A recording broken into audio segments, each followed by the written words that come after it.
समरूप चुंबकीय क्षेत्र में न्यून कोण पर आवेश की गति, न्यून कोण से मतलब 90 डिग्री से कम है, 0 से ज्यादा है।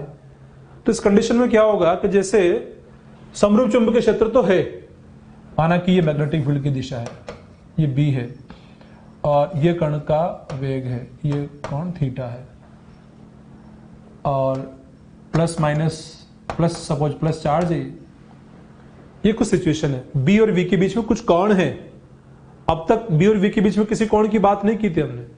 अब तक का डिस्कशन में हमें चल रहा था, पहले तो बात हुई थीटा 0 डिग्री की, कि जब कण मैग्नेटिक फील्ड की समान दिशा में चलता है तो थीटा 0 डिग्री होने की वजह से बल 0 होता है और कण का पथ सरल रेखा होता है।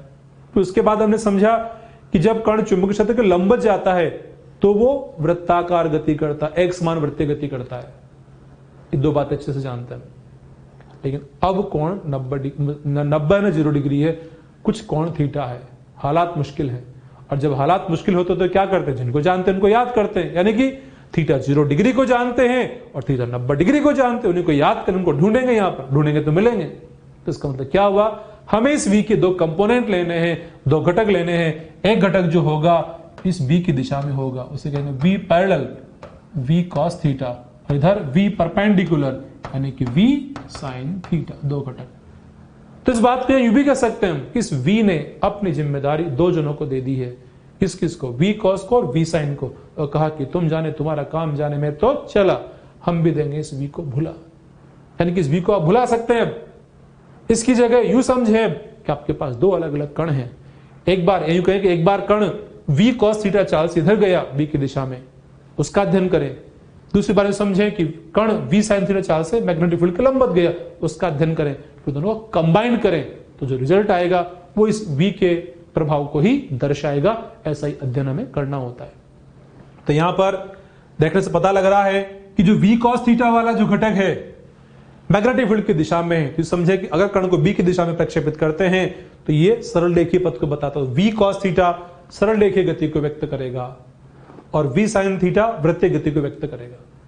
तो यहां पर उसी की बात इस डायग्राम से की जा रही है कि ये v है, ये थीटा है, ये v cos थीटा, ये v sin थीटा, ये बाह्य b की दिशा, इधर x अक्ष और ये y अक्ष।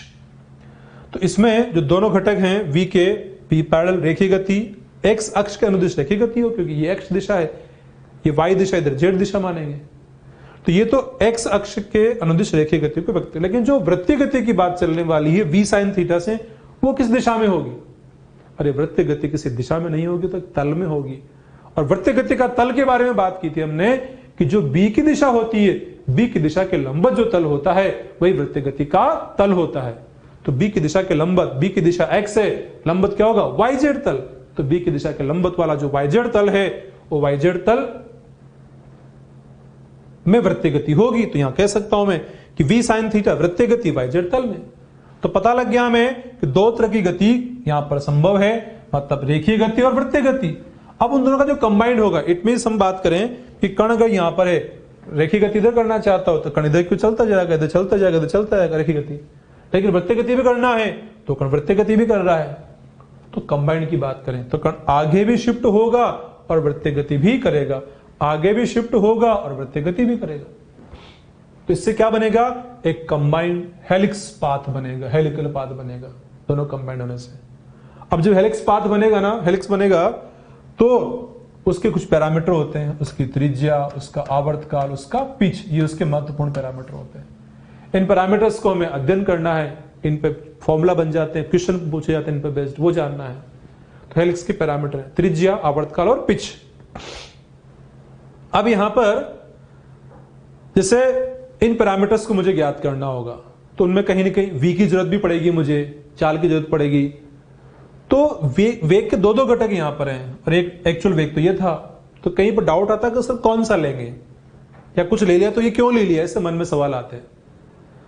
तो वास्तव में सिंप्लिसिटी के हिसाब से यही किया जाता है कि जिस प्रकार की गति की हम बात कर रहे हैं, जैसे माने कोई पैरामीटर है, त्रिज्या की बात करना चाहता हूं, तो त्रिज्या का संबंध रेखीय गति से है या वृत्तीय गति से, पहले चेक करें।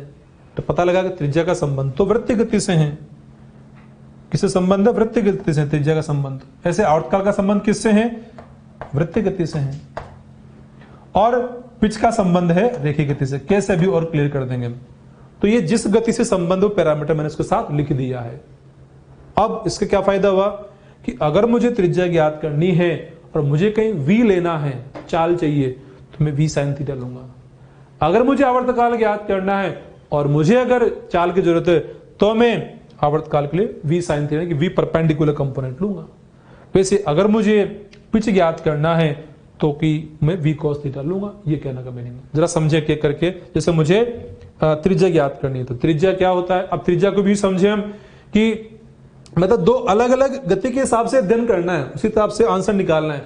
दो अलग अलग गतियां चल रही मानो आप तो उससे सॉल्व करना आसान रहता है। कभी कभी बस थोड़ा सा लगता है कि ऐसा कैसे हो रहा है सर, कण तो यूं चल रहा है लेकिन, अरे तो डिवाइड कर दिया ना इसको हमने।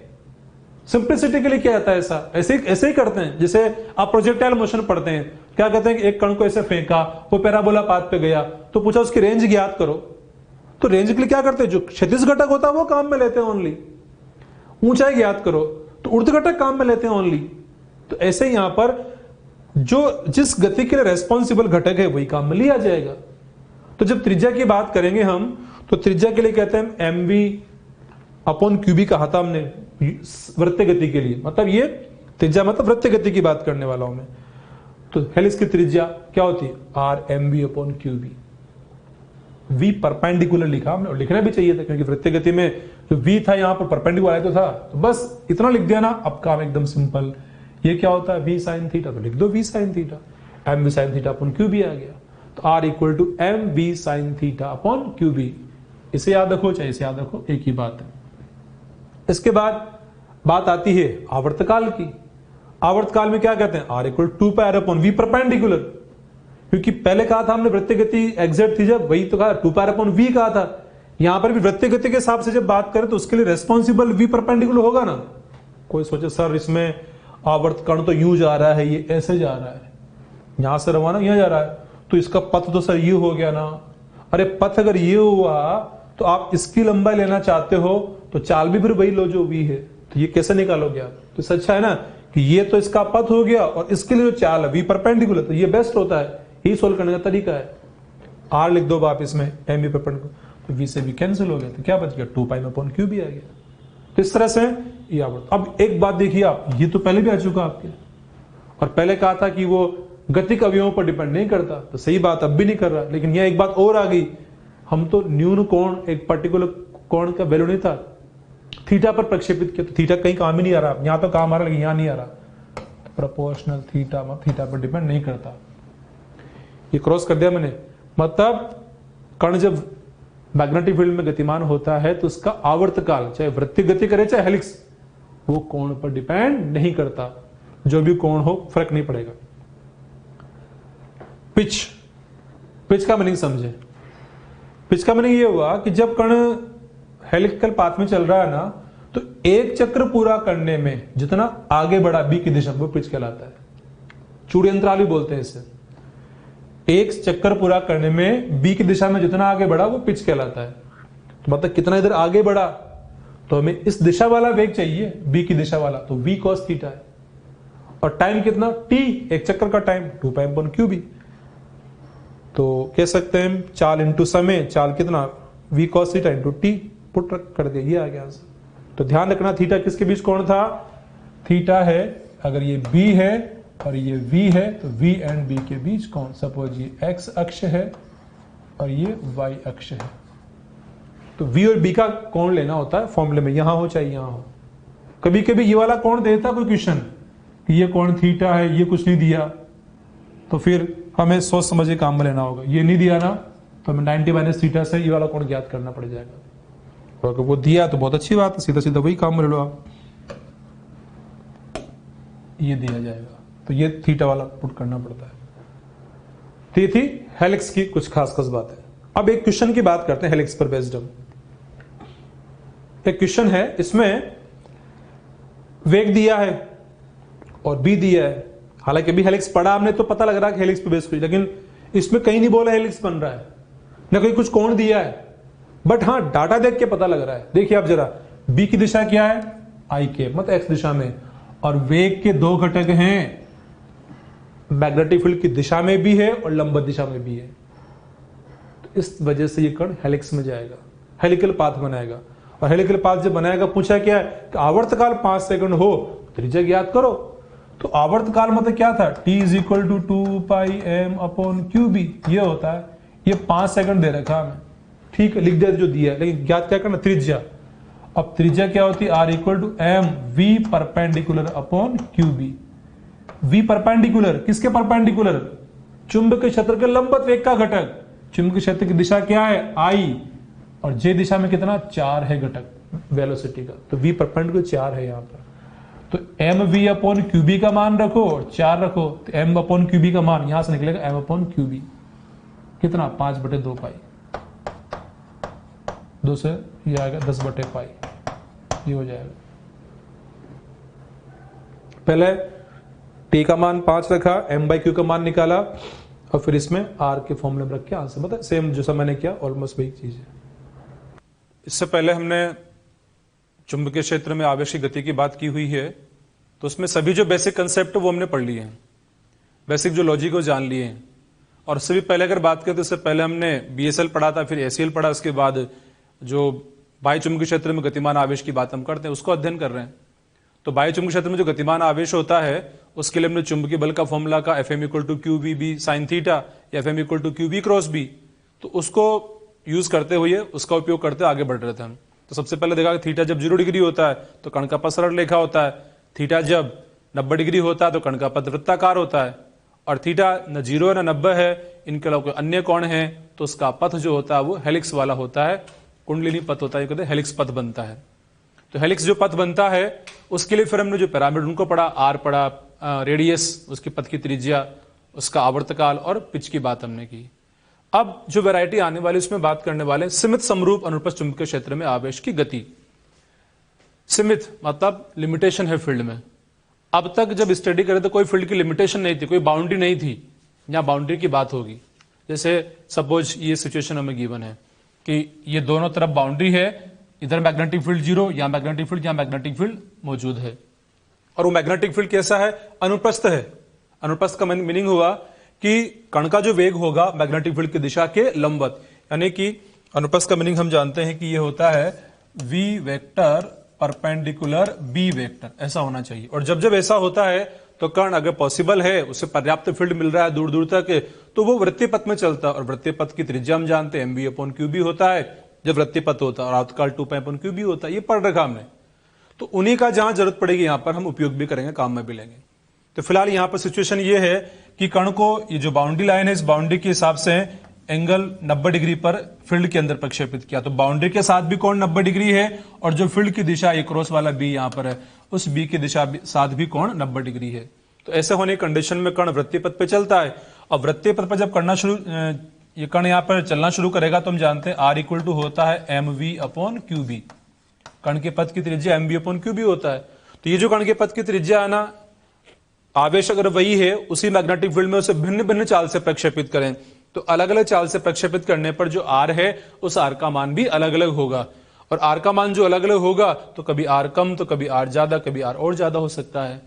तो R जब इतना कम हो कि जो फील्ड का विड्थ है, यहाँ पर D से मेंशन किया गया है कि जो फील्ड का विड्थ D है, सपोज ये भाग फर्स्ट है, ये सेकंड वाला भाग है, और ये थर्ड वाला भाग है, 3 अलग अलग पार्ट बता दिए हमने। तो कण की पथ की जो त्रिज्या है उस त्रिज्या का मान, जिसे हम R कहते हैं, R का मान अगर D से कम है तो R अगर छोटा है, D बड़ा है, तो निश्चित रूप से ये सेमी सर्कल बना पाएगा। क्योंकि यहां पर ऐसे पथ में चलना, अगर मैग्नेटिक फील्ड तो पूरा वृत्त बनाता, लेकिन मैग्नेटिक फील्ड इधर है ही नहीं, तो यहां से कण प्रवेश करते इधर आ गया, तो इधर आगे नहीं चल पाया, मतलब केवल अर्धवृत्त ही बना पाएगा ये। अब कण अर्धवृत्त यहां पर बना पा रहा है, त्रिज्या का मतलब कण की चाल को सब दोबारा से प्रक्षेपित किया, वही कण वही मैग्नेटिक फील्ड के अंदर चाल बढ़ा दिया, तो R का मान बढ़ेगा, R बढ़ेगा तो कण कुछ ऐसे जा सकता। तो ये कंडीशन बन गई है कि कण की जो पथ की त्रिज्या जस्ट उसकी जो फील्ड की चौड़ाई है D उसके बराबर है, ठीक उसके बराबर है। तो जब भी ये ठीक अर्धवृत्त बना पा रहा है, लेकिन अगर चाल इतनी बढ़ा दी जाए कि R का मान D से ज्यादा हो गया है, तब कण अर्धवृत्त नहीं बना पाएगा। तो ये 3 अलग अलग कंडीशन, मतलब केवल क्वेश्चन में ओनली हमसे ये पूछा जा सकता है कि कण अर्धवृत्त बना पाएगा या नहीं बना पाएगा। तो अर्धवृत्त बना पाने के हिसाब से जो हमने पॉइंट जो बोले हैं उनको सबको यहां पर अगला मेंशन कर दिया कि आर जब डी से कम होता है अर्धवृत्त, लेस देन इक्वल डी तो ठीक अर्धवृत्त, और बड़ा है तो अर्धवृत्त नहीं बना पाता है। तो कोई पूछे कि क्वेश्चन कैसे बनेगा, ऐसे ही बनेगा जैसे हम बात कर रहे हैं। रही बात आर की, डायरेक्ट हमें आर नहीं दिया जाएगा, तो आर हमें पता करना पड़ेगा कि आर का मान ज्ञात कर लो MV/QB से और डी से तुलना कर लो और पता लगा लो कि अर्धवृत्त बन रहा है नहीं बन रहा, चेक कर सकते हैं इजीली हम। और आगे बढ़ते हैं और वैरायटी की बात करते हैं। जैसे यहां जो हमारा सिचुएशन थी कि कण इधर से प्रवेश करता है और वापस इधर की ओर लौट के आ रहा है, तो ये वाला जो भाग फर्स्ट है इसमें वापस कण लौट के आए, उसके लिए क्या आवश्यकता है, आवश्यकता इस बात की कि आर लेस देन डी हो, मतलब अर्धवृत्त बन जाए। तो अर्धवृत्त अगर बनेगा मतलब आर लेस देन डी होगा तब वापस लौट के आएगा। तो यहां पर ये पूछा गया था किस वेग के लिए कण पुनः भाग 1 में लौट, मतलब वेग कितना रखा जाए। तो वेग की जहां तक बात आती है तो हम कह सकते हैं कि आर लेस देन डी होना चाहिए, R less than equal to D होना चाहिए। तो R less than equal D वाली कंडीशन अप्लाई करना, सीधी सीधी बात है। उसके बाद अपना आप ऑप्शन मैच कर जाएगा। जैसे आर का मान रख दो आप, आर क्या था MV/QB रखा, less than equal to D, तो वी चाहिए ना, हमें तो वी ज्ञात करना है, तो बाकी उधर भेज देंगे। तो ये जो सिचुएशन बन जाती है यहां पर ये बन जाएगा वी इधर रखा, QB उधर गया और M नीचे आ गया, तो ये जो QDB/M बी वाला ऑप्शन सबसे बेस्ट आंसर आ जाएगा इसका। तो कुल मिला के यही बात थी कि वापस लौट आने के लिए ये कंडीशन अप्लाई करना हमें, उसका हमें काम में लेना है। नेक्स्ट जो क्वेश्चन है उसमें सिचुएशन हमें बता रखी है वापस वही कि कण को प्रक्षेपित किया है फील्ड की बाउंड्री से 90 डिग्री पर। बाउंड्री के साथ कोण है 90 डिग्री, तो बाउंड्री के साथ जब कोण 90 डिग्री होता है ना तभी अर्धवृत्त के चांस बनते हैं इसमें आराम से। अगर बाउंड्री के साथ कोई अन्य कोण लेंगे ना तो अर्धवृत्त नहीं बनेगा, वो क्या बनेगा उसको भी बात कर लेंगे हम। जैसे यहां पर हमने बाउंड्री से, क्योंकि सिचुएशन तो ये तो है ही, हर बार हम जो स्टडी कर रहे हैं आज उसमें ये कंडीशन तो रहेगी, वी परपेंड बी तो होना ही होना है, थीटा 90 डिग्री तो है ही, किसके बीच, वी एवं बी के बीच। कण चलेगा तो वृत्तीय चाप पर ही चलेगा। हाँ, अगर उसे पर्याप्त मैग्नेटिक फील्ड सब जगह मिल रहा होगा ना तो पूरा वृत्त बना लेगा, लेकिन यहाँ लिमिटेशन है, सीमित क्षेत्र है, इसलिए पूरा वृत्त की तो बात नहीं कर रहे हैं। इसलिए हम बात कर रहे हैं यहां पर कि वी लंबत बी है और वी लंबत बी होने के साथ साथ फील्ड की जो बाउंड्री है, ये सीमा रेखा है, उस सीमा रेखा के साथ कोण का मान फिलहाल 90 डिग्री अब लेके और समझ रहे हैं, और फिर 90 से कम भी या ज्यादा अलग अलग कोण भी लेके देखेंगे हम, मतलब कोण चेंज करके भी देखेंगे। तो जब यहां कोण 90 डिग्री होता है ना, ये वाला कोण, तो हम जानते हैं कि चेक करें, चुंबकीय बल की दिशा ज्ञात करें। अंगूठा धनावेश के वेग की दिशा में रखा मैंने, दाहिने हाथ का तले का नियम हमारा वाला ये लगा रहा हूं मैं, अंगूठा ऐसे रखा, फील्ड अंदर की ओर, बल ऐसे, तो चुंबकीय बल की दिशा ये आ गई है।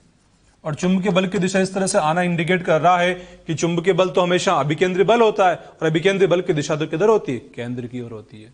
तो अभिकेंद्री बल की दिशा केंद्र की ओर होने की वजह से केंद्र यहां कहीं होगा, कण चलता जा रहा है, जब कण यहां पहुंचेगा तो वेग की दिशा ये रहेगी, वेग ये रहेगा, फील्ड अंदर तो बल ऐसे, अगेन यहां पर चुंबकीय बल की दिशा ऐसे आ गई है, ये मैग्नेटिक फोर्स का डायरेक्शन आ गया, चुंबकीय बल की दिशा आ गई है। अब चुंबकीय बल की दिशा जब यहां हमें मिल गई है तो चुंबकीय बल और वेग दोनों परस्पर लंबवत होते हैं, चुंबकीय बल और वेग दोनों परस्पर लंबवत होते हैं, तो लंबवत के हिसाब से हम कह सकते हैं ये वाला कोण फिर से 90 डिग्री होगा, ये 90 है तो ये भी 90 डिग्री होगा। यानी कि एक सिंपल सी बात यहां पर निकल के सामने आ रही है कि कण जो बाउंड्री लाइन है उसके साथ जितने कोण पर फील्ड में प्रवेश करता है तो वापस जब अपने रीजन में जहां से गया था वापस वहीं अगर लौट के आता है तो उतने ही कोण पे लौट के आता है जितने कोण पे उसे प्रक्षेपित किया था। 90 पे प्रक्षेपित किया था ना बाउंड्री के साथ यहां पर ये, तो 90 पर ही वापस लौट के आ रहा है। तो इस बात अगर अन्य कोण हो 60 डिग्री पे प्रक्षेपित कर 60 पे लौट के आएगा, 30 पे करता 30 पे लौट के आएगा, मतलब ऐसा चेक किया गया है। और इस लॉजिक को हम काम में लेंगे डायरेक्ट अभी। तो यहां यूं कह सकते हैं कि कण इस रीजन से गया, इस इलाके से गया, दूसरे फील्ड वाले इलाके में होकर वापस अपने इलाके में आ गया। तो इस बात को शॉर्ट में याद रखने के हिसाब से भी कह सकता हूं मैं कि कण जब अपने इलाके में वापस लौट के आता है, मतलब एक इलाके दूसरे इलाके में प्रक्षेपित किया तो वापस अपने इलाके में जब लौट के आता है तो उसी अंदाज में लौट के आता है जिस अंदाज में वहां से गया था, यानी कि जितने कोण पे गया था उतने कोण पे वापस लौट के आता, ये इसका मीनिंग हुआ। 90 डिग्री पे जाता है तो 90 डिग्री पे वापस लौट के आएगा। तो इस तरह से ये अर्धवृत्त तो बन ही जाता है। अब इसमें कुछ छोटी छोटी बातें जानी, ये तो कंसेप्ट याद रखना हमें, जो मैंने लाइन बोली कि कण वापस अपने इलाके में लौट के आता है तो उसी अंदाज मतलब सेम कोण पर आता है, तो लाइन याद रखनी है, आगे काम आएगी। अब इसमें पर्टिकुलर छोटे छोटे क्वेश्चन कैसे बन सकते हैं। सबसे पहला क्वेश्चन ये बन सकता है कि कण मैग्नेटिक फील्ड के अंदर कितनी गहराई तक गया, कितने डेप्थ तक गया, कितनी दूर तक गया। तो बाउंड्री ये है ना, तो बाउंड्री से कितना दूर तक जा चुका है वो, तो निश्चित रूप से पता लग रहा है यहां पर हमें ये बिंदु P, ये Q, इसको अगर बिंदु M कह रखा है यहां पर हमने, तो OM के बराबर दूरी इसने तय की है। वो किसके बराबर? त्रिज्या R के बराबर। तो चुंबकीय क्षेत्र में कण की गहराई R के बराबर है। दूसरी बात कि कण जहां से फील्ड के अंदर प्रवेश करता है और जहां से फील्ड से बाहर निकलता है, दोनों बिंदुओं के बीच का विस्थापन अगर पता करना हमें कि दूरी कितनी है इन दोनों बिंदुओं के बीच की, तो ये R और ये R कितना हो गया? 2R के बराबर। दोनों बिंदुओं के बीच का विस्थापन PQ हो गया 2R के बराबर। और इसके बाद अगर हमें पता करना है कितना समय उसने व्यतीत किया मैग्नेटिक फील्ड के अंदर, तो जितना वो पाथ बनाता है, अगर पूरा वृत्त बनाता है तो हम जानते हैं T बराबर 2πm/q भी समय उसे लगता है। आवर्तकाल का फॉर्मूला पता है ना, 2πm/q भी उतना समय लगाता है। तो यहां पर पूरा वृत्त तो आधा वृत्त बन रहा तो आधा समय लगेगा, तो जितना वृत्त वो बनाता है उसके हिसाब से उसको समय लगता है, हम ऐसा कह सकते हैं। तो यूं कह सकते हैं यहां पर कण द्वारा चुंबकीय क्षेत्र में व्यतीत समय जो होगा वो T = ½ यानी कि πm/qb के बराबर होगा। तो कण का समय हमने पता कर लिया, बस कोण पता होना चाहिए कितना, 180 डिग्री बना, मतलब आधा वृत्त बनाया, इस हिसाब से कह सकते हैं। और आगे बात की जाए इसमें तो यूं कह सकते हैं कि जैसे एक और क्वेश्चन बना दिया जाए कि कण जब फील्ड में प्रवेश के वापस लौट के आया, और जब वापस लौट के आया तो उसकी चाल में कितना परिवर्तन हुआ, चाल में परिवर्तन ज्ञात करना चाहें तो हम जानते हैं कि प्रारंभिक चाल का मान v था, अंतिम चाल का मान भी v। हम जानते हैं मैग्नेटिक फील्ड जो होता है कण की चाल में परिवर्तन नहीं करता है, चाल में परिवर्तन नहीं करने की वजह से चाल का परिवर्तन पूछा है तो वो 0 होगा। और आगे बात की जाए इसमें, कोई कहे कण का प्रारंभिक वेग का मान v_i था, बताओ अंतिम वेग क्या होगा? अगर प्रारंभिक वेग v_i है तो अंतिम वेग जो उसका फील्ड से बाहर निकल रहा -v_i हो जाएगा, ऐसा कह सकते हैं। इसे छोटे छोटे क्वेश्चन का आंसर हम बड़ी आसानी से दे सकते हैं। अब जैसे ये तो था कि बाउंड्री के साथ 90 डिग्री पर है, तब ऐसे 2-3 बातें हमने सीखी, मतलब 2-3 क्वेश्चन हमसे पूछे, उनके आंसर दे सकते हैं। कोई कैसे इसका करना है कि R लिख दिया आपने तो क्या करना है इसका, अरे क्वेश्चन में डेटा दिया जाएगा और भी क्या देगा, Q M V ये मान और देगा आपको, तो उससे क्या करोगे आप R का मान ज्ञात कर सकते हो। कैसे? R = mv/qb से। मैंने कहा था ना अगर ये कंडीशन है तो ये वैलिड है, mv, जैसे यहां पर ये कंडीशन होने से आवर्तकाल का जो फॉर्मूला होता है T = 2πm/qb वो भी वैलिड होता है, तो ये फॉर्मूला भी काम आ जाएगा। बट हाँ, T पूरा वृत्त नहीं बन रहा तो आधा था, आधा का टाइम काम में ले लिया हमने। तो इस तरह से R की जगह mv/qb से मान रखो और 2R ज्ञात को चाहे R ज्ञात करो, इजीली मिल जाएगा। और टाइम पीरियड भी इसे ज्ञात कर सकते हैं। चलो दूसरी बात करते हैं कि जैसे कंडीशन अब यहां पर है कि जब R d है, R अगर d होगा ना तो उस कंडीशन में कह सकते हैं हम, सॉरी R d है, तो जब R d की बात होगी तो डायग्राम को कुछ ऐसे बना सकता हूं मैं कि जैसे यहां तो फील्ड की बाउंड्री है, फील्ड की बाउंड्री की बात हो रही है और फील्ड की बाउंड्री के साथ साथ कण को ऐसे प्रक्षेपित किया गया है। सपोज ये क्रॉस वाला मैग्नेटिक फील्ड है और ऐसा जब प्रक्षेपित करेंगे तो कण यूं जाएगा, इसमें R d है ना, तो कण सपोज ऐसे बाहर निकल गया मैग्नेटिक फील्ड से। तो जब कण ऐसे बाहर निकलेगा तो हमें पता क्या करना है, इसमें विक्षेप कोण पता करना है कि मैग्नेटिक फील्ड की दिशा ये d है, यहां पर ये क्या है d, मतलब जितना विड्थ फील्ड का है। क्रॉस वाला मैग्नेटिक फील्ड, कण का चार्ज वही q है, मास उसका m है, द्रव्यमान m है। अब प्रारंभिक वेग की दिशा ये थी, तो ये तो इनिशियल वेलोसिटी, ये फाइनल वेलोसिटी, ये कोण थीटा हमें समझना है। इतना क्वेश्चन में हमें दिया जा सकता है कि कण का प्रारंभिक दिशा से विक्षेप कितना हुआ थीटा, वो ज्ञात करो। जबकि आपको d दिया गया है, आपको चार्ज दिया गया, m दिया गया और उसका स्पीड भी दिया गया है और मैग्नेटिक फील्ड तो दिए, ये इंफॉर्मेशन आपको दे रखी, सब ऐसा क्वेश्चन पूछा जाए। हालांकि अब जो क्वेश्चंस की इस तरह से बात कर रहे हैं हम लिमिटेड सीमित क्षेत्र के अंदर, इन जनरल मेडिकल एंट्रेंस में नहीं पूछे जाते हैं, बट फिर भी ये क्वेश्चन यूजफुल क्वेश्चन है, कुछ बेसिक इंफॉर्मेशन देने वाले क्वेश्चन, ऐसे क्वेश्चन कहीं भी मिल जाते हैं देखने को, इसलिए इनका थोड़ा नॉलेज होना जरूरी है। हाँ, केवल नीट के साथ सोचें, यूजफुल इतना नहीं है। जिनको बहुत अच्छी रैंक लानी है वो इनको सोचें, इनको केवल सेलेक्ट होना वो इनको भुला भी सकते हैं, बट अंडरस्टैंडिंग बढ़ाने वाले हैं, यूजफुल हैं। तो यहां जो बात कर रहे थे हम +qm, अब ये v है, तो कण के पथ का सेंटर के बारे में सोचें। फील्ड वेलोसिटी इधर, वेग इधर, दिशा इधर, फील्ड अंदर की ओर है, बल हथेली के लंबवत, दाहिने हाथ का हथेली के हमारा वाला लगाया मैंने, तो ये चुंबकीय बल की दिशा जिधर होती है उधर तो सेंटर होता है, तो यहाँ कहीं सेंटर होगा। सेंटर को यहां से मिलाएं तो ये त्रिज्या आर के बराबर होगा, ये त्रिज्या ये भी आर के बराबर होगा। सपोज बिंदु ये पी है, ये क्यू है, ये ओ है, कुछ भी ऐसे नंबरिंग कर दिया जाए। तो हमें अगर थीटा पता करना है ना, तो जो थीटा यहां पर है वही थीटा यहां पर भी होगा। हमारा ये कहना सीधी सीधी बात है, ज्योमेट्री का यूज करना। मुझे ये तो पता करना था कि कण प्रारंभिक वेग की दिशा ये थी ना, तो उसके समांतर लाइन बनाई मैंने, इससे कितना विक्षेपित तो ये ज्ञात करना था। तो कण का प्रारंभिक वेग की दिशा से विस्थापन पता करना था। तो अब यहां तो कैसे पता करूं मैं? मुझे इस त्रिभुज की सूचना है, मुझे पता कि ये डी है, ये आर है और ये डी है, और ये कोण थीटा पता करना। तो अच्छा थीटा ये कैसे हुआ जरा सोचें। हमने कहा था एक बार कि दो लाइन के बीच में कोई कोण थीटा है, उन दोनों के अलग अलग लंबवत दो लाइनें हैं, उनके बीच भी सेम कोण थीटा होता है। कैसे? फिर याद दिलाएं कि इन दोनों के बीच कोण थीटा ना, तो इसके लंबवत है ये लाइन और इस वेग के लंबवत है त्रिज्या वाली लाइन। तो इन दोनों के लंबवत ये दो लाइनें हैं, तो जो कोण यहां वही कोण यहां पर भी होगा। ये तो मेरा मेथड बताने का। आपको भी कोई तरीका डेफिनेटली आता होगा। आपको अगर जो बताया वो कम समय में आता है तो आपको जो भी तरीका आता है इजीली ज्ञात कर सकते हैं। आपको ये थीटा है तो उस हिसाब से ये थीटा हो जाएगा।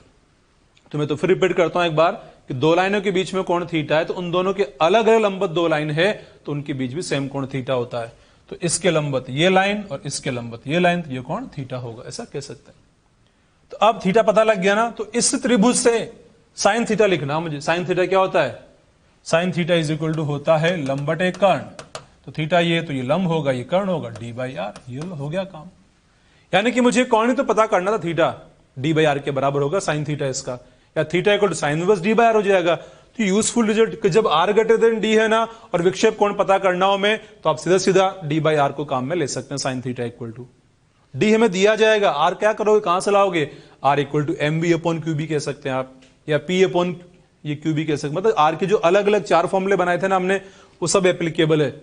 चार ऑप्शन क्वेश्चन में दिए जाते हैं ना, तो जैसा ऑप्शन की डिमांड वैसा लिख दो यहां पर। जैसे यहां पर एक तो बन जाएगा डी है, तो ये आप इसको P M B upon Q भी लिख सकते हो, या पी अपॉन क्यू भी, जैसे आवश्यकता है उसके हिसाब से लिख सकते हैं। तो यहां पर तो एक तो वैरायटी इसमें ये होगी आर ग्रेटर देन डी के लिए, अभी पूरा प्रिंटेड वो पार्ट भी आपको मिल जाएगा। ठीक है। दूसरा इसमें ये पूछा जाता है कि अगर ये डी काफी छोटा हो तो कण जैसे, अगर ये मैग्नेटिक फील्ड नहीं होता ना, क्योंकि इस मैग्नेटिक फील्ड ने तो कण को यूं मोड़ा है और यहां से निकला, अगर ये फील्ड ना होता तो इस पर ये कोई चुंबकीय बल भी ना होता, और चुंबकीय बल ना होता तो कण सीधा गया होता, यानी कण सीधी लाइन में चल गया होता ऐसे ऐसे। तो कण, लेकिन मैग्नेटिक फील्ड ना होता तो ऐसे जाता होने, और मैग्नेटिक फील्ड होने से यहां से निकला है, तो ये जो डेविएशन इसका हो गया है वाई दिशा में कहते हैं हम, तो ये डेविएशन वाई हमें पता करना है। कब? खास सूचना दे रखी है कि जब डी बहुत छोटा हो। अगर ये फील्ड की चौड़ाई काफी कम है तब ये डेविएशन वाई हमें पता करना है। इस वाई को ज्ञात करना चाहते हैं, तो वाई को ज्ञात करना तो आसान है। फिर कब? थोड़ा सोचे वाई कैसे मिलेगा। यहां इससे पता लग जाएगा कि इसमें से आप ये माइनस कर दो। अच्छा, जब वाई ज्ञात करना ना, तो थीटा नहीं दिया गया हमें, केवल डी की सूचना है और आर की सूचना है, और हमें वाई पता करना है। बस ये कंडीशन है कि डी बहुत छोटा है आर की तुलना में। तो डी जब बहुत छोटा है तो y ज्ञात करना चाहते हैं, y इतना है, तो इस r में से, ये दूरी r के बराबर है, इस r में से मैं ये माइनस कर दूं तो r माइनस ये। अब ये क्या कुछ कहेंगे सर, ये तो r cos थीटा है, तो r cos थीटा नहीं लिखना यहां पर। क्या लिखेंगे? इस दूरी को r और d की पदों में कितना हो जाएगा दूरी? हो जाएगा r square minus D square का रूट हो जाएगा। यानी कि r में से इसको माइनस कर दूं मैं तो ये मिलेगा, लेकिन अब उसमें ये कंडीशन लगानी है कि डी बहुत छोटा, तो उसी को यहां पर हमने सॉल्व किया हुआ है। पहली बात तो कण का प्रारंभिक दिशा से विक्षेप sine theta D by R, मैंने समझा दिया कैसा आया वो डायग्राम के थ्रू। इसके बाद वाई दिशा अक्ष के अनुदिश विस्थापन की बात थी, तो जबकि डी बहुत छोटा आर से, सबसे पहले बात हुई। खैर अब ये डायग्राम प्रिंटेड फॉर्म में यहां अवेलेबल है, तो बस इसी का यूज कर लेते हैं। तो जो पहले वाला इसको हटा देता हूं मैं।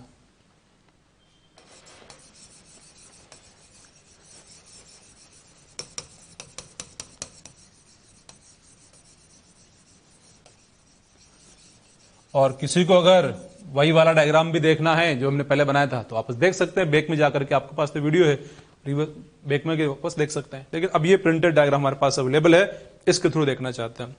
तो इसमें यहां पर जो सिचुएशन आ रही है ये y को ज्ञात करने की बात कर रहे थे, तो y ज्ञात करना है ना, तो इसमें से मुझे ये माइनस करना है। तो मैंने बताया ये तो था r के बराबर, ये r है और ये दूरी भी यहां पर r है, इसमें से ये माइनस करना है। तो जैसे अभी बताया था मैंने कि OP माइनस OA, OP में से OA माइनस करना है, और ये कहा था हमने ये होगा r माइनस रूट r इसका माइनस डी स्क्वायर। सेम। अब इसको थोड़ा सोल्व करते हैं। सॉल्व कैसे करने वाले हैं, यहां से ये जो आर स्क्वायर है ना, ये मैंने कॉमन लिया, बाहर निकाला इसमें से, तो आर स्क्वायर की पावर 1/2 है, आर स्क्वायर की पावर 1/2, तो वो क्या बन जाएगा, आर बन जाएगा। तो आर की जगह आर आ गया, माइनस आ गया, फिर ये बाहर लिया, तो अब ब्रैकेट में क्या बचेगा, 1 minus D square upon R square की पावर 1/2। तो इसके बाद ये लिखा गया, थोड़ा थिंक करें, इजिली पता लग रहा है। अब और आगे बढ़ा जाए, इसको सॉल्व करना चाहते हैं। कंडीशन है कि डी बहुत छोटा है आर से, तो डी बहुत छोटा है ना, इसलिए ये वाला जो पद है, टर्म है, ये 1 की तुलना में काफी छोटा हो जाएगा, very very less than compare to 1। इसलिए इसको हल करने के लिए हम द्विपद प्रमेय, जिसे हम इस तरह लिखते हैं, वो काम में ले सकते हैं कि 1 प्लस एक्स की पावर n, अगर x काफी छोटा है 1 से, तो इसे 1 प्लस nx लिखा जाता है। तो बस यहां पर 1 प्लस nx वाला कंसेप्ट लगा देंगे हम, r की जगह r है, माइनस है, ये r है, 1 जो भी साइन था वो साइन आ गया, 1/2 D square upon R square, मतलब ये पावर जो है आगे आ गई।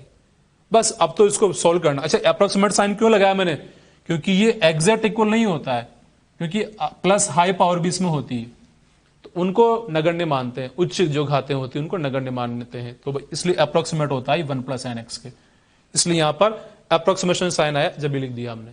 बस इसके बाद तो इसको अंदर गुणा करेंगे, तो अंदर गुणा करने के बाद ये यहां मल्टीप्लाई हो गया, r से मल्टीप्लाई हो गया, तो इस r से r कैंसिल हो गया, इस r से एक r कैंसिल, तो आंसर आ गया y approximate D square upon 2r, एक स्टैंडर्ड रिजल्ट की फॉर्म में मिला है।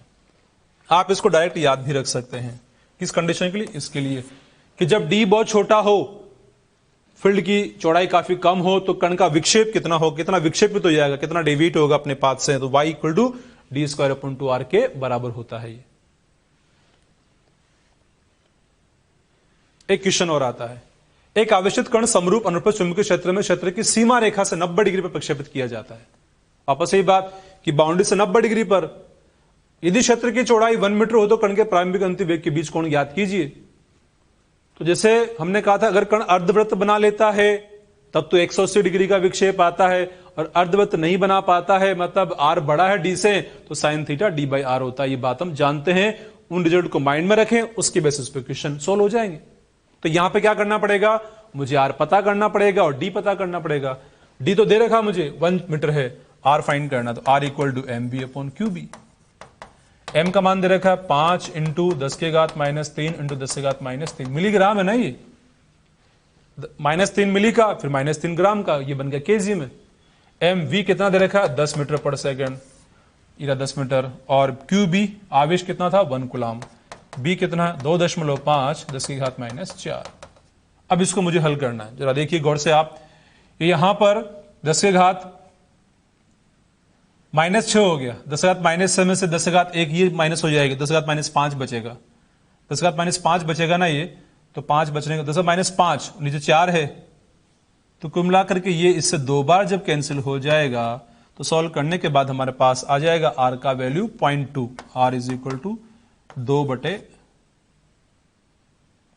क्योंकि 10 को -1 बचेगा, तो ये हो जाएगा 0.2 मीटर, ये आ जाएगा। क्योंकि ऊपर 10-5 बन रहा है, 10 की पावर -4 है, तो -1 पावर बचेगी, इसलिए ऐसा हुआ। तो r हल करने पर 0.2 जब मिला हमें, r तो ये है और चौड़ाई कितना है 1 मीटर, तो जो r मिल रहा है हमें वो r कम मिल रहा है d से, अर्धवृत्त बनेगा, और जब अर्धवृत्त बनेगा तो हम जानते हैं कि कण का प्रारंभिक दिशा से विक्षेप कितना होता है 180 डिग्री, r 0.2 है, d 1 है, कण ऐसे बनाएगा अर्धवृत्त, अर्धवृत्त बनाने पर हम जानते हैं कि अर्धवृत्त बनाएगा कोण 180 डिग्री होगा, क्योंकि प्रारंभिक वेग की दिशा ये, अंतिम वेग की दिशा ये। चलो एक और क्वेश्चन की बात करते हैं इसी लॉजिक पर बेस्ड। उपरोक्त प्रश्न में अगर v 100 कर दे तो प्रारंभिक और अंतिम वेग के बीच कोण ज्ञात कीजिए। वापस वही बात कि r ज्ञात करना है ना, मैं तो r का फॉर्मूला लगा दो, M B upon Q B, मान रखे हमने सारे 5 10 के घात -6, v का मान 100, q रखा 1 और b रख दिया। ये सॉल्व करने पर r मिलता 2 मीटर, जबकि d कितना था हमारा 1 था d, तो d जब 1 है ये पता हमें है, तो डी का वैल्यू तो 1 था, तो बस अब क्या sine theta D by R होता है ना, डी का वैल्यू 1, आर का वैल्यू 2, 1/2। साइन 1/2 किसका होता है? अरे 30 डिग्री का, थीटा 30 डिग्री। तो कर्ण का प्रारंभिक दिशा से विक्षेप आ गया है 30 डिग्री के बराबर। इस तरह से बात कर सकते हैं। एक और क्वेश्चन की बात करते हैं जिसमें वापस से बाउंड्री वाली कंडीशन है। ये फील्ड की बाउंड्री है, लिमिट है, सीमा रेखा ये है, इधर फील्ड नहीं है। अब कण इस बाउंड्री लाइन से, एक आवेश Q है, द्रव्यमान इसका m है और ये वेग की दिशा है। तो बात कर रहे थे इसमें हम कि बाउंड्री के साथ कण जो थीटा है, थीटा कोण बना रहा, थीटा कोण जब बना रहा है, थीटा कोण बनाने के हिसाब से अगर बात की जाए तो अब इसके पथ के बारे में सोचना है। किसके बारे में? पथ के बारे में। तो पथ के बारे में क्या सोचना है कि हम जानते हैं कि जो Fm होता है ना, चुंबकीय बल होता है, वो चुंबकीय बल केंद्र की ओर होता है। तो क्यों ना चुंबकीय बल की दिशा ज्ञात की जाए। तो चुंबकीय बल की दिशा ज्ञात करता हूं मैं। अंगूठा धनावेश के वेग की दिशा में रखा, अंगुलियां मैग्नेटिक फील्ड की दिशा में रखी है, हथेली के लंबवत बल लग रहा है। हालांकि कौन एकदम डायग्राम में थोड़ा सही दिख नहीं रहा है, पर ये जो यहां पे वेग है ना, उसके लंबवत चुंबकीय बल होता है। तो लंबवत मतलब चुंबकीय बल की दिशा इधर आएगी, तो चुंबकीय बल की दिशा इधर जब होगी, ये Fm है, तो ये होगा सेंटर। तो ये सेंटर इधर की ओर चुंबकीय बल है। अब सेंटर इधर को चुंबकीय बल है, वेग की दिशा ये था। तो कण जब हमने कहा था कण वापस अपने इलाके में लौट के आता है, उसी अंदाज में लौट के आता है, इस अंदाज में वहां से गया था। यानी कि जितने कोण थीटा पर गया था उतने कोण थीटा पर बार भी निकलता, ये पक्का है। हालांकि उसको आप चेक भी कर सकते हैं, पर जरूरत नहीं चेक करने की, ये थीटा तो भी थीटा ही मानना है हमें। बस इसके बाद क्या है, ये वेग की दिशा है, ये फील्ड अंदर है, बल ऐसे है, तो वापस ये चुंबकीय बल अभिकेंद्री बल होता है, तो इधर क्यों बल है। बस अब ये कोण दिया नहीं जाएगा, मैं ये थीटा नहीं दिया जाएगा, थीटा दिया नहीं होगा, ये दिया जाएगा। तो ये हमें ज्ञात करना रहेगा इन दोनों कोण को। तो कैसे ज्ञात करेंगे? वापस वही लॉजिक जो मैं बार बार बता रहा हूं कि दो रेखाओं के बीच में कोण थीटा है, उन दोनों के अलग अलग लंबवत दो रेखाएं लीजिए, उनके बीच भी सेम कोण थीटा होता है। तो इन दो के बीच कोण थीटा, इसके लंबवत ये लाइन, और इस ये एक लाइन ये जा रही, तो इसके लंबवत ये लाइन होती है, ये कोण 90 डिग्री वाला है यहां पे। तो इन दोनों के बीच कोण थीटा है ना, तो इसके लंबवत ये लाइन है और इसके लंबवत ये लाइन, ये वाला कोण भी थीटा ही होगा। इसी तरह से वहां भी चेक कर सकते, प्रॉब्लम भी सिमेट्री से दोनों कोण थीटा प्राप्त होंगे। थीटा प्राप्त होने के बाद ये, क्योंकि चाप पर चल रहा, वृत्त का चाप है, तो ये दूरी त्रिज्या के बराबर, ये दूरी त्रिज्या के बराबर होगी। हमें ज्ञात क्या करना होगा, ये पाथ बनने के बाद भाई तीन बातें कि कितना गहराई तक चार्ज पार्टिकल अंदर जाता है फील्ड में, और इन दोनों बिंदुओं के बीच दूरी क्या है और कितना समय बिताया है। तो सबसे पहली बात आती है कि कण की चुंबकीय क्षेत्र में गहराई। तो गहराई यहां से लेके यहां तक है, जैसे एक्स से भी बता रखा हमने। तो ये OM में से ON माइनस करना मुझे, तो मुझे ये दूरी पता होना। OM तो त्रिज्या के बराबर है, R के बराबर है, और यहां पर भी V परपेंडिकुलर B वाली कंडीशन ही है यहां पर भी। तो R के फॉर्मूले वो काम आएंगे। R का क्या था फॉर्मूला, mv/qb, और आवर्तकार का फॉर्मूला भाई T = 2π/qb था, वो एप्लीकेबल है यहां पर। क्यों? क्योंकि ये कंडीशन है, वृत्तीय पथ पे चलेगा कण। अब बात कर रहे थे इसमें हम कि ये दूरी तो R है ना, इसमें से ये माइनस करना। ये अगर R है तो इसका घटक इधर क्या होगा, R cos थीटा, ऐसे इसका घटक भी R cos थीटा, ये मतलब R cos थीटा रहेगा। तो ये दूरी यहां से आता है कि R cos थीटा के बराबर है। तो मुझे R में से R cos थीटा को माइनस करना होगा। तो यहां लिख सकता हूं मैं कि जो NM होगा ये हो जाएगा R minus R cos theta. तो थीटा अगर वैल्यू दिया तो वैल्यू पुट करो, R कहां से लाएंगे, mb/qb से। तो जैसा क्वेश्चन की जितने डिमांड उतना कर सकते हैं। क्वेश्चन ओनली ये पूछ सकता है, जैसा हमने क्वेश्चन दिया वैसा वैसा भी क्वेश्चन बन जाता है।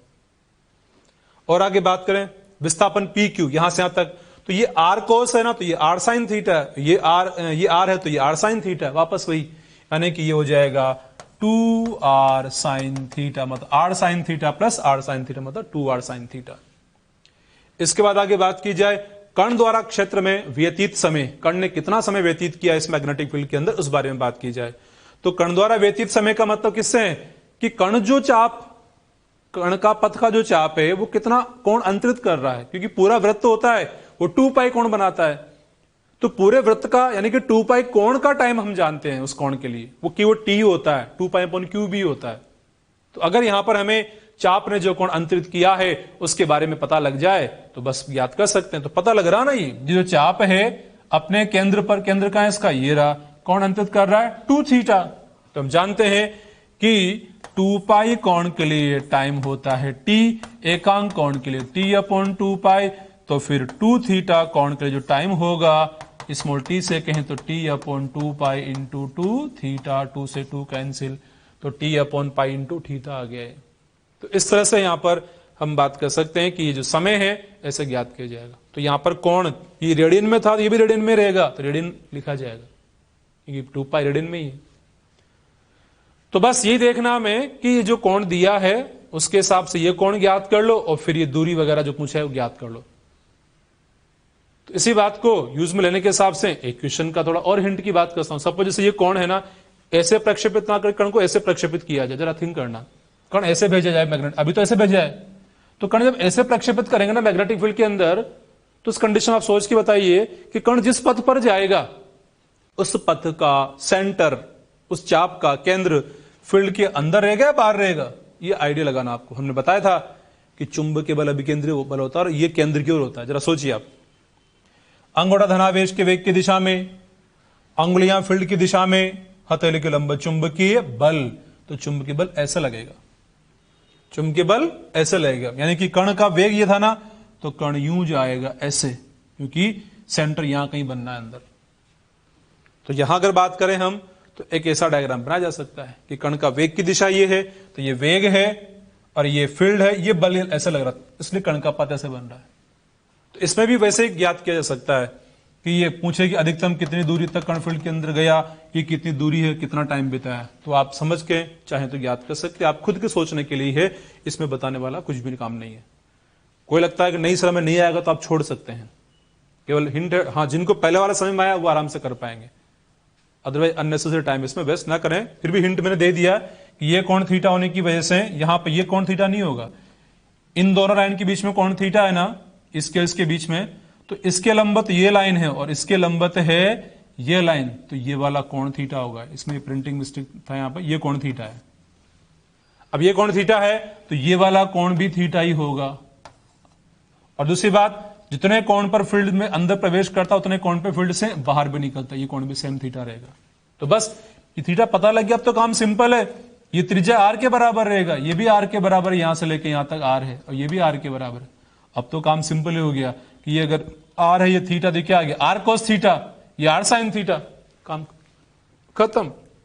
कि यहां से लेके यहां तक आर तो ये और R cos theta, R plus R cos theta, और ये आर साइन थीटा, आर से 2 आर साइन थीटा, और ये कोण 2 थीटा है। अब तो इस चाप ने अपने सेंटर पर कितना कोण अंतरित किया, तो ये होगा 2 पाई माइनस 2 थीटा। तो अगर बताना चाहिए यहां पर हम तो क्लियर बता सकते हैं, बड़े आराम से कह सकते हैं कि जो कितने गहराई तक गया कण अंदर, तो मैं हिंट लिख देता हूं, R plus R cos theta. चलो मैं पहले मना कर दिया, मैं सॉल्व भी कर रहा हूं, कर दिया मैंने सॉल्व ही मानो। कितनी गहराई तक गया, आर प्लस ये आर कॉस थीटा है, क्योंकि ये आर है ना, ये थीटा है, तो आर कॉस थीटा।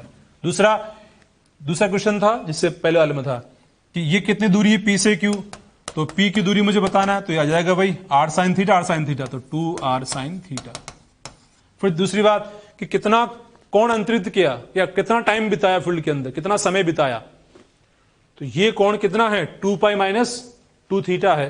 तो कह सकते हैं कि 2 पाई के लिए टाइम लगता है t, एकांक कोण के लिए t/2 पाई, तो 2 पाई माइनस 2 थीटा कोण के लिए जो टाइम लगेगा t/2 pi into 2 pi minus 2 theta, ऐसा कह सकते हैं।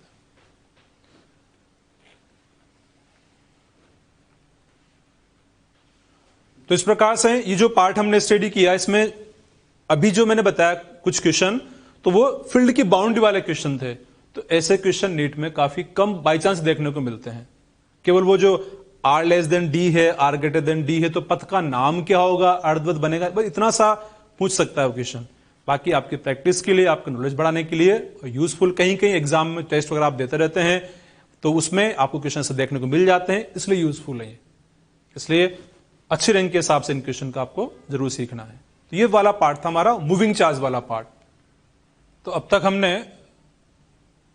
BSL, SEL और बाह्य चुंबकीय क्षेत्र में गतिमान आवेश की बात कर ली है। अब बात करने वाले हैं हम बाह्य चुंबकीय क्षेत्र में धारावाही तार, इसको अध्ययन करने वाले हैं। धारावाही तार को रखने से पहले एक सिंपल वे में बात करें। पहले सपोज एक तार है, ये तार है, इसमें कोई धारा वगैरह नहीं है और बाहरी मैग्नेटिक फील्ड के अंदर इसको रख दिया गया, बी एक्सटर्नल यहां पर है। तार है मतलब सिंपल एक कॉपर का वायर है, एक तांबे का तार है, चालक तार है। तार के अंदर हम जानते हैं मुक्त इलेक्ट्रॉन होते हैं, नेगेटिव चार्ज भी है, पॉजिटिव चार्ज, मतलब मुक्त इलेक्ट्रॉन है। मुक्त इलेक्ट्रॉन के अलावा और क्या है? पॉजिटिव आयन, धनायन, जो कि स्थिर होते हैं। तो स्थिर धनायन कहां से आए कि कॉपर के जिन एटम से इलेक्ट्रॉन मुक्त हुए हैं वो एटम बचे हुए हैं, वो पॉजिटिव आयन की फॉर्म में होते हैं। तो पॉजिटिव आयन हेवी होते हैं, भारी होते हैं, स्थिर होते हैं। और मुक्त इलेक्ट्रॉन होते हैं, मुक्त इलेक्ट्रॉन कमरे के ताप पर इस तांबे के तार में रैंडम मोशन, यादृच्छिक गति करते रहते हैं। तो गति तो है। अब इस तार को बाहरी मैग्नेटिक फील्ड में रखा तो जो मैग्नेटिक फील्ड इस तार पर अप्लाई हो रहा है वो मैग्नेटिक फील्ड तार के अंदर भी गया है। तार के अंदर जब मैग्नेटिक फील्ड गया है तो मैग्नेटिक फील्ड में वो जो इलेक्ट्रॉन रैंडम मोशन कर रहे थे, हम कह रहे थे कि ताप के कारण ऐसा रैंडम मोशन होता है उनका, तो वो गतिमान है।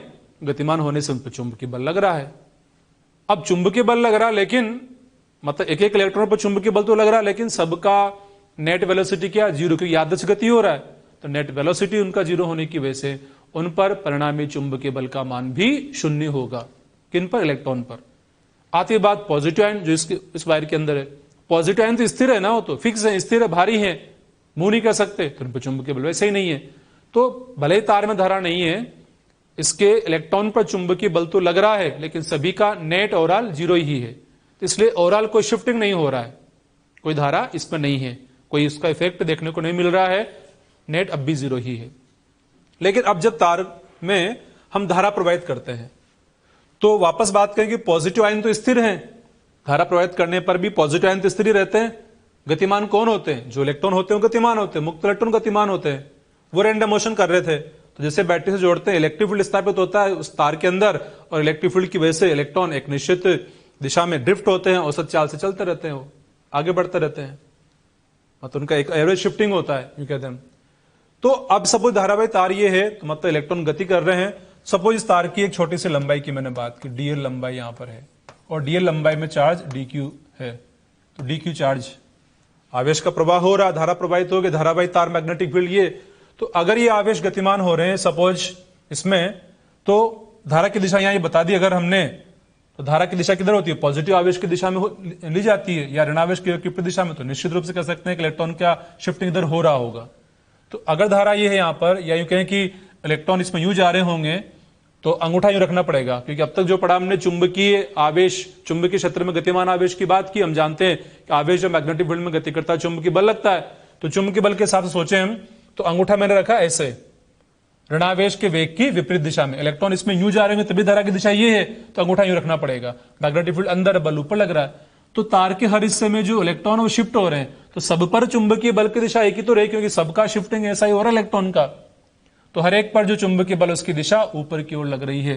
सब पर चुंबकीय बल की दिशा जो लग रही है, तो सबका जो दिशा समान होने से नेट जब निकालेंगे, सबको ऐड करेंगे, जोड़ देंगे, तो सबका जो परिणामी होगा वही इस तार पर चुंबकीय बल को व्यक्त करेगा, चुंबकीय बल का वैल्यू होगा।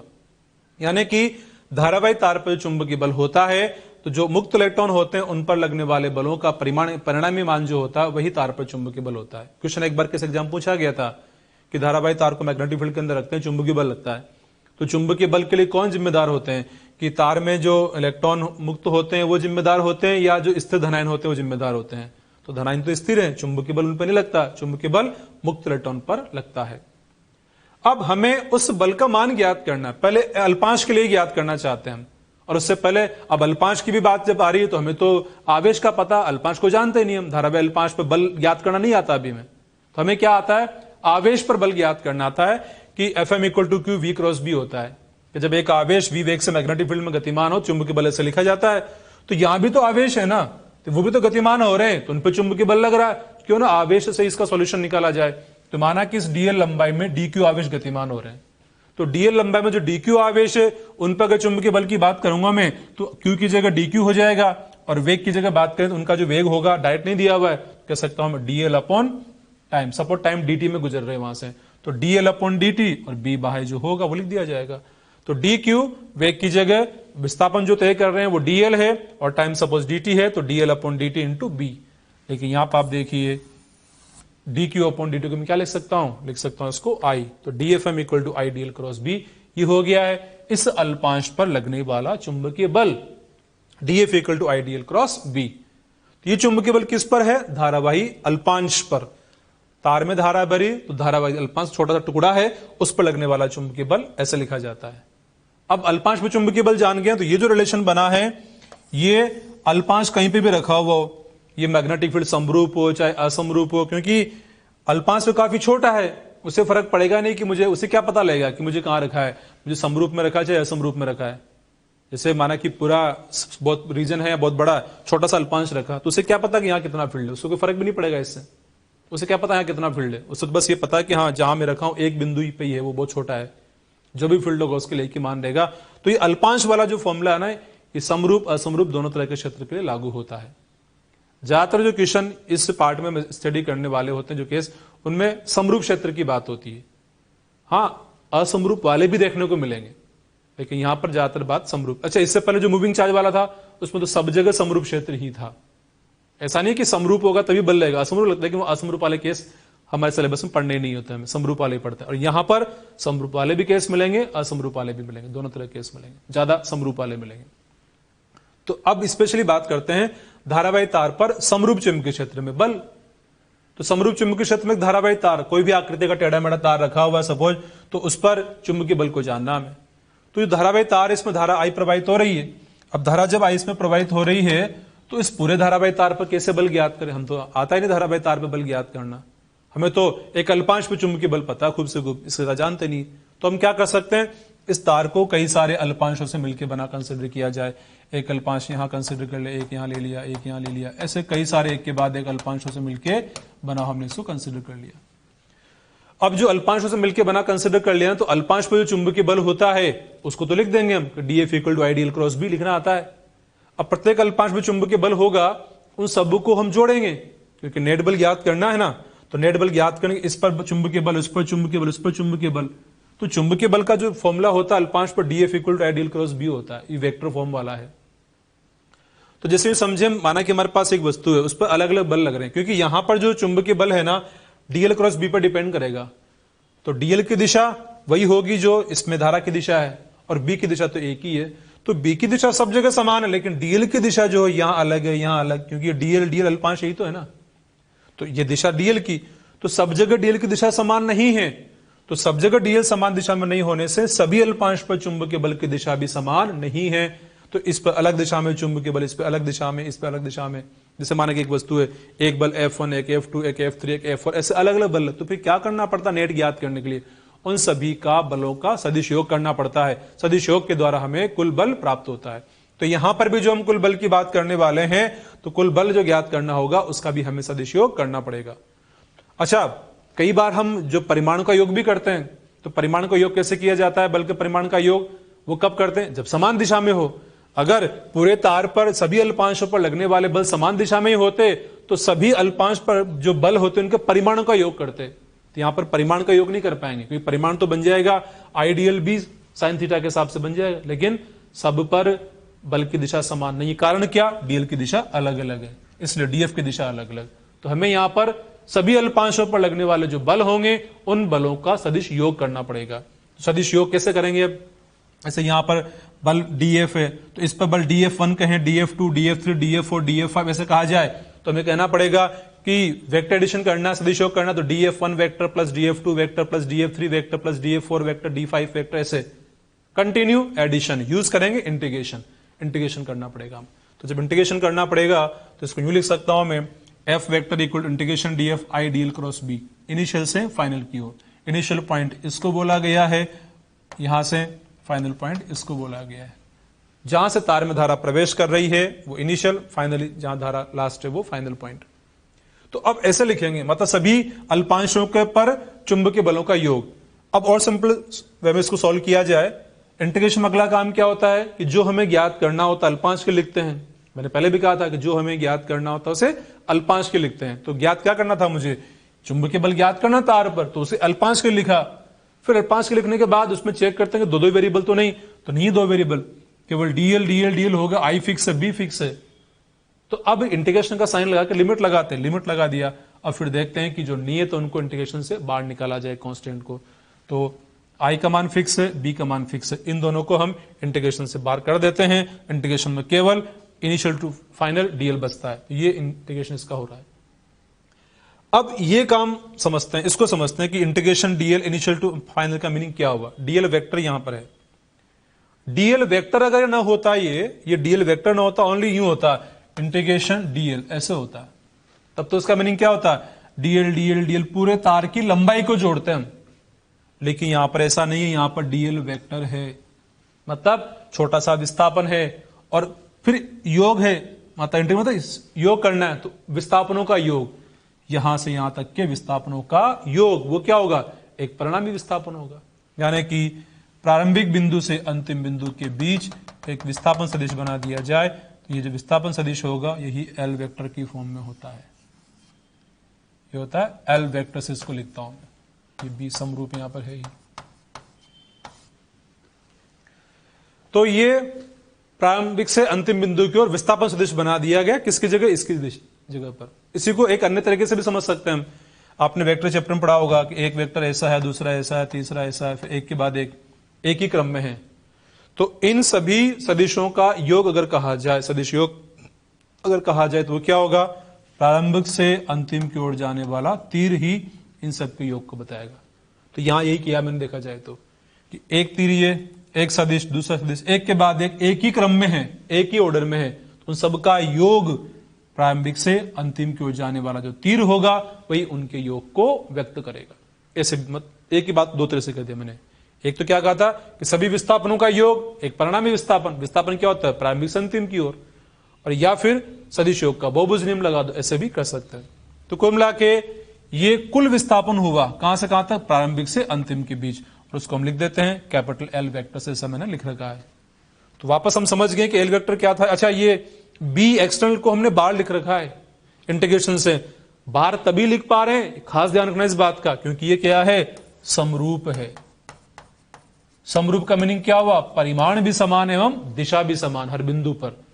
यहां पर मैग्नेटिक फील्ड का परिमाण दिशा समान है, इसलिए समरूप है, मतलब नियत है बी वेक्टर, इसलिए समाकलन से बाहर हटा पाए। अगर ये समरूप न होगा ना तो फिर ये इंटीग्रेशन के साथ चलेगा और फिर ऐसे सोल्व नहीं हो पाएगी, रिजल्ट आएगा नहीं।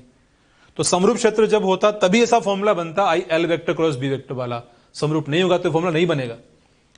अब इसको अगर परिमाण रूप में लिखें तो I L B sine theta, या और अच्छा ढंग से कहें तो बिल साइन थीटा, पल का बिल आ जाएगा बिल साइन थीटा, जहां पर थीटा किसके बीच में कोण है, एल वेक्टर एवं बी वेक्टर के बीच कोण है थीटा।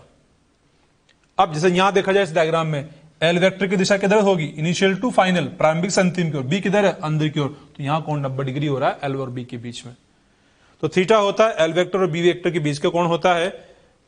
तो इसमें फिर से यहां क्लियर जो हमने बोला वो लिख भी देते हैं हम यहां पर कि एल वेक्टर किसको बोला था हमने, विस्थापन सदिश है, तार के दोनों सिरों के बीच विस्थापन, कहां से कहां तक, इनिशियल से फाइनल। और इनिशियल किसको मानना है कि तार में जहां धारा प्रवेश करती हुई लग रही है वो इनिशियल पॉइंट मानना है, और जहां धारा बाहर निकल मतलब जो लास्ट बिंदु धारा का वो फाइनल मानना हमें उस तार के लिए। और दिशा जो लेनी है इनिशियल से फाइनल की ओर ली जाती है। एल की अगर बात करूं तो ये विस्थापन सदिश का परिमाण है, मतलब इसकी जो लंबाई है इस विस्थापन की कितनी है वो परिमाण रूप में बताना, वो एल से लिखा जाएगा, दोनों सिरों के विस्थापन का परिमाण है। अच्छा, जब ये पता लग गया हमें तो अब जरा सोचा जाए कि क्या कभी यहां पर जो विस्थापन मिला हमें ये वाला, ये तार की लंबाई के बराबर या कम है। निश्चित रूप से तार की लंबाई तो ये होगी और विस्थापन यही है, तो विस्थापन कम है, तार की लंबाई ज्यादा है। क्या कभी विस्थापन तार की लंबाई के बराबर हो सकता है, यस। जब तार स्ट्रेट हो, सीधा तार होगा, तब दोनों सिरों के बीच का जो विस्थापन होगा वो तार की लंबाई के बराबर ही तो आएगा। तो जब तार सीधा होता है तब विस्थापन तार की लंबाई के बराबर ही रहता है। क्या कभी विस्थापन जीरो हो सकता है, यस। कब, जब जहां से तार रवाना होगा वापस वहीं पहुंच जाए, मतलब इनिशियल फाइनल एक ही पॉइंट हो जाए, तो विस्थापन जीरो हो जाएगा। और जब विस्थापन ही जीरो हो जाएगा तो उस कंडीशन में बल का मान भी जीरो हो जाएगा। तो कोई भी जब धारावाही लूप होता है ना, उस धारावाही लूप को अगर समरूप क्षेत्र में रखा जाए तो उस पर चुंबकीय बल का मान सदैव शून्य होता है। एक महत्वपूर्ण रिजल्ट यहां पर आगे, उसको आगे लिखा भी हमने। तो वापस बात करें कि जो हम बात कर पा रहे हैं कि एल वेक्टर का मान जीरो हो जाएगा, बंद लूप जब बन जाए, ये सब कब है, जब बी कैसा है, समरूप। ये कंडीशन नहीं भूलना है, समरूप बी में ही ऐसा कह सकते हो कि समरूप बी के लिए तो ये फॉर्मूला बना है, तो ये फॉर्मूला बनेगा ही नहीं, बी समरूप नहीं होगा तो बी समरूप होने पे ही एल वेक्टर वाला कंसेप्ट लगता है, अदरवाइज नहीं लगता है। और एल वेक्टर से तार के लिए तार की लंबाई के बराबर है, लूप के लिए एल वेक्टर बराबर 0 हो जाएगा। इसलिए कह सकते हैं धारावाही लूप चाहे 2D हो या 3D हो, मतलब द्विविमीय में हो या त्रिविमीय में, मतलब एक तल में हो चाहे दो तल में हो, लूप या तो मैंने यही बना दे इस तल में, या यहां ले गया, यूं ले गया, यूं ले गया, ऐसे ऐसे कुछ भी बना दे, मतलब एक तल दो तल, ऐसे यूं बनाया, लूप यूं चला, फिर यूं चला, फिर यूं चला, फिर यूं चला, ऐसे दो तल में हो गया। जहां से रवाना पास वहीं पहुंच जाए, समरूप क्षेत्र आरोपित हो रहा है, तो विस्थापन 0 होने की वजह से चुंबकीय बल उस पर 0 आएगा। डायरेक्ट इस रिजल्ट को आपको काम में लेना है। अब यहां पर उसको मैंने मेंशन भी कर दिया कि इसे इनिशियल फाइनल पॉइंट बराबर हो जाएंगे, I = F होगा तो L0, तो चुंबकीय बल 0 हो जाएगा। एक महत्वपूर्ण रिजल्ट है ये, इस पर बेस एग्जाम में 3-4 बार क्वेश्चन आ चुके हैं। जैसे अगर यहां पे बात की जाए, मैंने एक ऐसे ये डायग्राम बना दिया,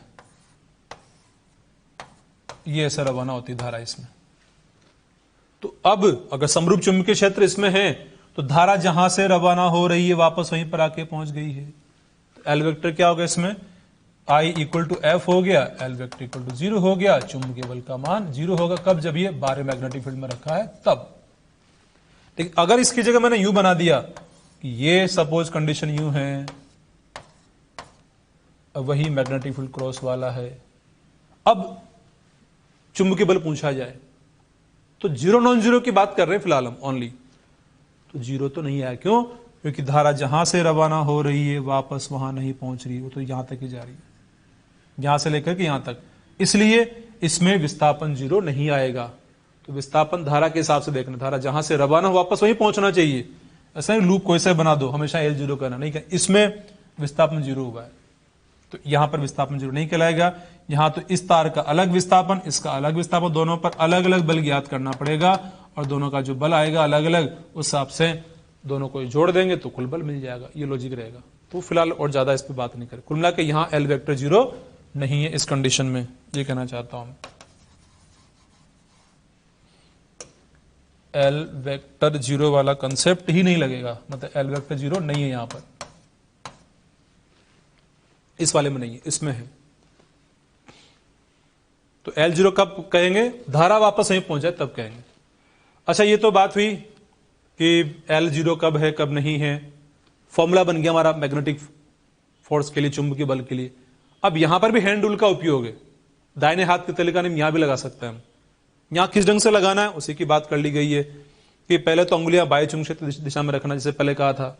उसके बाद अंगूठा एल वेक्टर की दिशा में, एल वेक्टर कौन, विस्थापन सदिश, जहां होगा वहां रख पाएंगे, अदरवाइज तो 0 होगा तो फिर तो बल 0 हो जाएगा। तो एल वेक्टर की दिशा में अथवा सीधे तार के लिए धारा की दिशा में रखना होता है। अगर तार सीधा है तो एल वेक्टर को हमें धारा की दिशा में रखना होता है, ऐसा कह सकते हैं।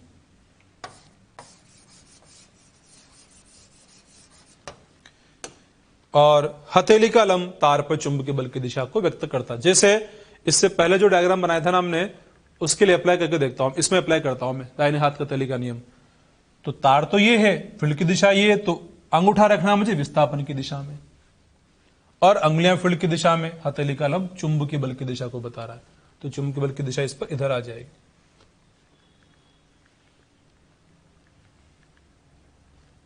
अब जैसे क्वेश्चन की बात करते हैं, तो क्वेश्चन में ये चेक कर लें सबसे पहले हम कि तार जो है, धारावाही तार दिया गया है, उस पर चुंबकीय क्षेत्र कैसा आरोपित कर रखा है, समरूप है या नहीं है। अगर समरूप है तो बिल साइन थीटा लगा दो, या F = I L × B लगा दो। L जहां पर विस्थापन सदिश है। क्वेश्चन आता है PQ तार पर चुंबकीय बल, ये तार दे रखा है, B दे रखा है 2I कैप टेस्ला, ये B का वैल्यू दे रखा है हमें। निश्चित रूप से ये B समरूप या समरूप, एक परिमाण कितना 2, एक दिशा क्या वो I कैप, तो ये समरूप क्षेत्र है। मतलब यहां पर बिल साइन थीटा या फिर IL × B लगेगा। तो यहां पर वेक्टर फॉर्म में इंफॉर्मेशन है क्या हमें, निश्चित रूप से वेक्टर फॉर्म में इंफॉर्मेशन है, XYZ में दिया हुआ है। तो जब ऐसे दिया हुआ है तो एक तो हमें एल वेक्टर चाहिए, बी तो दे ही रखा, एल ही तो बचा। एल क्या होगा, ये इनिशियल पॉइंट होगा और ये होगा फाइनल पॉइंट, अंतिम बिंदु। तो इनके बीच का ये आर, ये आर, ये आर, ये आर, ये कितना होगा टोटल मिला के 4R। एल वेक्टर हो जाता है यहां पर 4R के बराबर, और दिशा क्या I कैप। बी दे रखा में 2i कैप, दोनों पैरेलल हो गए, समांतर हो गए। समांतर होते ही तो क्या हो गया इसमें, थीटा 0 डिग्री भी कह सकते हैं आप, थीटा 0 होने से साइन 0 0 हो जाएगा, बल 0। या फिर कह सकते हैं आप कि चुंबकीय बल था ना F M vector is equal to I L vector cross B vector, तो L vector parallel B vector होने की वजह से L vector cross B vector का वैल्यू आ गया 0, इसलिए भी चुंबकीय बल का वैल्यू 0 आ गया, ये चुंबकीय बल 0 मिल गया। तो इस तरह से चुंबकीय बल को 0 हम कह सकते हैं। तार PQ पर चुंबकीय बल, अब इसमें ज्ञात करना है।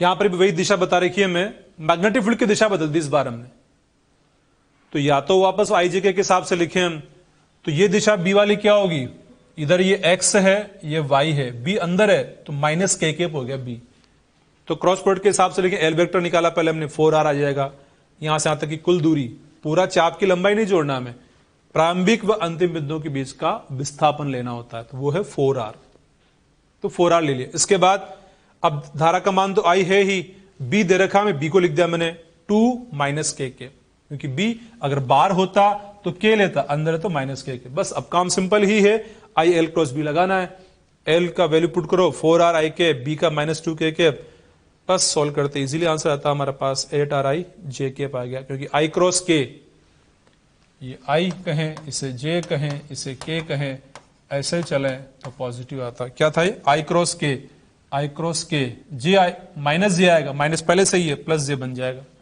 इस प्रकार से ये। या अगर यूं नहीं करना चाहे तो परिमाण रूप में सॉल्व कर लो, चुंबकीय बल इज इक्वल टू बी, जैसी आवश्यकता है वैसा काम कर सकते हैं। बी का मान 2 है, धारा का मान I है, L का मान 4r है, थीटा 90 डिग्री है, साइन 90, ऐसे भी कर सकते हैं आप। क्या आ गया 8r I, कुछ कोई शायद थोड़ा इजी लगा, फटाफट हो गया, जैसे जहां आवश्यकता से कर सकते हैं। हाँ, इसमें दिशा नहीं है, अलग से ज्ञात करनी पड़ेगी। कैसे, अंगूठा विस्थापन को व्यक्त करेगा, इनिशियल टू फाइनल, फील्ड अंदर है, बल ऐसे, इधर कौन सी दिशा है बता रखी है, J, तो J के पास जाएगा। तार PQ पर चुंबकीय बल बताना है, एक और तार है, इस तरह से इसको मोड़ रखा है, इस तार पर चुंबकीय बल की बात हो रही है, तो इस पर चुंबकीय बल जब हमें बताना है ना, तो चुंबकीय बताना, वापस सोचिए कि ये क्या ये तार समरूप क्षेत्र में है, तो फिर तो बहुत आसान काम हमारे लिए, समरूप क्षेत्र में है तो समरूप क्षेत्र है ये 1 टेस्ला दे रखा है, एक ही परिमाण और एक ही दिशा इसकी, तो समरूप क्षेत्र होने की वजह से क्या होगा, हमें जब नेट मैग्नेटिक फील्ड का मान ज्ञात करना, सॉरी चुंबकीय बल का मान ज्ञात करना, तो विस्थापन चाहिए सबसे पहले मुझे, और विस्थापन किसके बीच का, ये इनिशियल पॉइंट और ये है फाइनल पॉइंट, तो इनके बीच का विस्थापन मुझे ये चाहिए मुझे। तो इसके लिए क्या करना पड़ेगा, आप देखिए ये 7 है, ये 5 है, तो 7 और 5 कितना हो गया, ये 12 हो गया टोटल, ये तो हो गया 12, ये कितना है 5, आपको यही चाहिए, तो आप बड़े आराम से ज्ञात कर सकते हैं कि जो L वेक्टर का परिमाण है ये मिल जाएगा आपको 12 स्क्वायर प्लस 5 स्क्वायर का रूट से।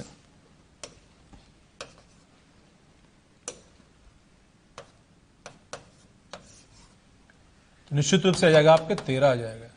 बस L का मान मिल गया ना।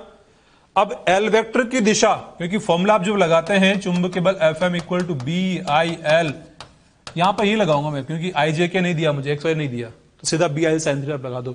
B का मान 1 है, B का मान 1 है, सब मीटर में था, मीटर में आएगा। I का मान कितना दे रखा है, 2 एम्पियर है, ये दे रखा है I का मान 2 एम्पियर।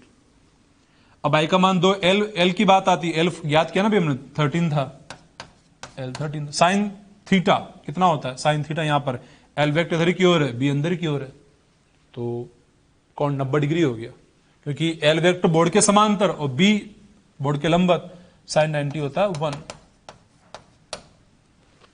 तो इस तरह से हमें बल का मान प्राप्त हो जाएगा 26 न्यूटन। सिंपल सा काम, पहले देखा समरूप क्षेत्र, तार के दोनों सिरों के बीच विस्थापन निकालो, टेढ़ा मेढ़ा एड़ा जैसा भी वायर दे रखा हो, किसी भी शेप को कोई डरने की जरूरत नहीं है। हाँ, कभी क्वेश्चन यूं भी होता है, ये लंबाई ना दे, प्रारंभिक और अंतिम बिंदु के निर्देशांक दे दे हमें, कोऑर्डिनेट, तब भी विस्थापन ज्ञात कर लोगे आप, दोनों के कोऑर्डिनेट पता है तो उससे बुझ जाता है। तो उसको सॉल्व कर रखा हमने यहां पर, ये 12 ज्ञात किया, ये 5 था, मान रखते हैं कि इसमें B1 L13 bill sign 13 26 Newton ऐसा।